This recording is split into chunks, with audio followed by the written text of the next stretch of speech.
મિત્રો આજની વિડીયોમાં વાત કરીશું આજે તારીખ 5 ઓગસ્ટથી લઈને 10 ઓગસ્ટ સુધી ગુજરાતમાં કેવું રહેશે હવામાન, કઈ વરસાદની સિસ્ટમ કામ કરશે અને કયા જિલ્લામાં હજુ પણ વરસાદની શક્યતા રહેલી છે। વિસ્તાર અને જિલ્લા પ્રમાણે વરસાદની આગાહી જણાવીએ। ખાસ કરીને આગામી અઠવાડિયા સુધી ગુજરાતમાં કેવું રહેશે વરસાદી માહોલ।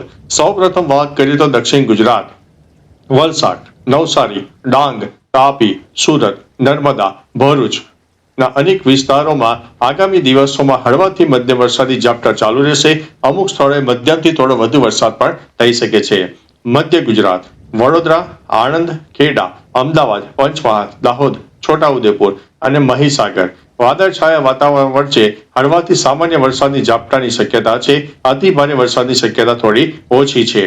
ઉત્તર ગુજરાત, જેમાં ખાસ કરીને બનાસકાંઠા, પાટણ, મહેસાણા, સાબરકાંઠા, અરવલ્લી અને ગાંધીનગરના પણ અનેક ભાગો, કેટલાક વિસ્તારોમાં ગાજવીજ અને પવન સાથે હળવા મધ્યમ વરસાદની શક્યતા રહે છે।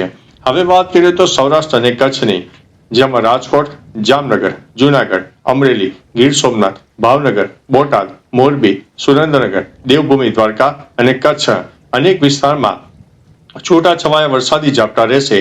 કાંઠાના વિસ્તારોમાં જેમ કે ગીર સોમનાથ, જૂનાગઢ, અમરેલી, ભાવનગરમાં સામાન્યથી મધ્યમ વરસાદી ઝાપટા પડી શકે છે। હવે મિત્રો કઈ વરસાદની સિસ્ટમ છે અને શું છે હવામાનની પરિસ્થિતિ। અત્યારે પશ્ચિમી પવનો જોવા મળી રહ્યા છે। અરબી સમુદ્ર પરથી આવતા ભેજવાળા પશ્ચિમી પવનોને કારણે રાજ્યમાં હજુ પણ વરસાદી માહોલ જળવાઈ રહેશે।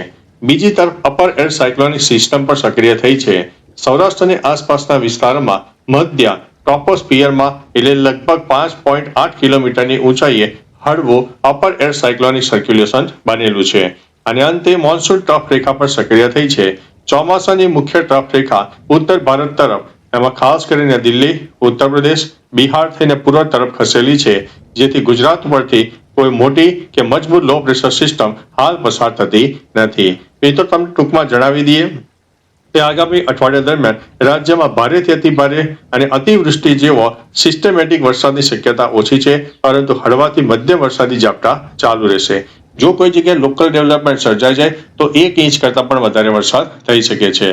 તો ચાલો મિત્રો, ફરીથી લેટેસ્ટ ઇન્ફોર્મેશન અને વરસાદની નવી આગાહી લઈને મળતા રહીશું। ત્યાં સુધી અમને રજા આપશો। નમસ્તે।